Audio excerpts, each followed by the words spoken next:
ఇవాళ లడ్డులో కల్తీ నెయ్యి వాడారు అనే దానిపైన పుంకాలుగా వ్యాసాలు, మీడియాలో చర్చలు, అన్ని రాజకీయ పార్టీలు దాని గురించే మాట్లాడడం జరుగుతుంది. కానీ మరి ఈ ప్రభుత్వం అధికారంలోకి వచ్చి 18 మాసాలు గడిచిపోయింది. ఈ 18 మాసాల కాలంలో వాళ్ళు మంచిగా యాక్షన్ తీసుకుండొచ్చు. ఎవరైతే కల్ప్రిట్స్ ఉన్నారో, ఎవరైతే దీనికి పాల్పడ్డారో వారిపైన చర్యలు తీసుకుంటే ఆ సమస్య పరిష్కారం అవుతుంది.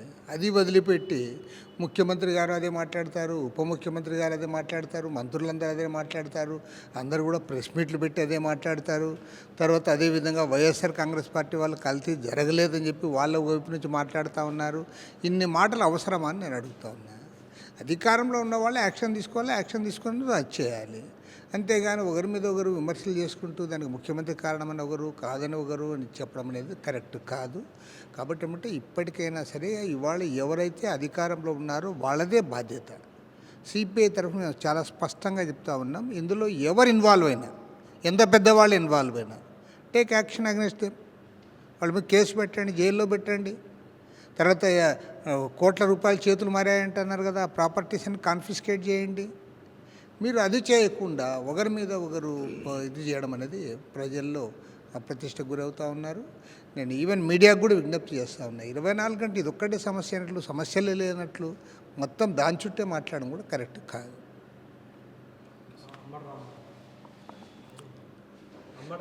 ఓకే, అదే ముఖ్యమంత్రి గారి పైన అట్లా మాట్లాడడం మాత్రం సమంజసం కాదు. ప్రతి ఒక్కరు కూడా దీన్ని తీవ్రంగా ఖండించాలని కోరుతా ఉన్నారు.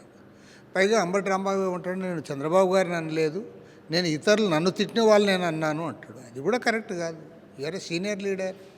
నువ్వు ఎమ్మెల్యేగా చేశావు, మంత్రిగా చేశావు, ఒక పార్టీకి అధికార ప్రతినిధిగా ఉన్నావు. నీవే అంత లూజ్గా అంత దిగజారి మాట్లాడితే అది సరైంది కాదు. ఖచ్చితంగా దానిపైన ముఖ్యమంత్రి గారికి క్షమాపణ చెప్పాలి. ఆ రకంగా ఈ సమస్యకు పరిష్కారం చూపాలని చెప్పి, దీనికి ఫుల్ స్టాప్ పెట్టాలని చెప్పి కూడా సిపిఐ తరఫున నేను డిమాండ్ చేస్తాను.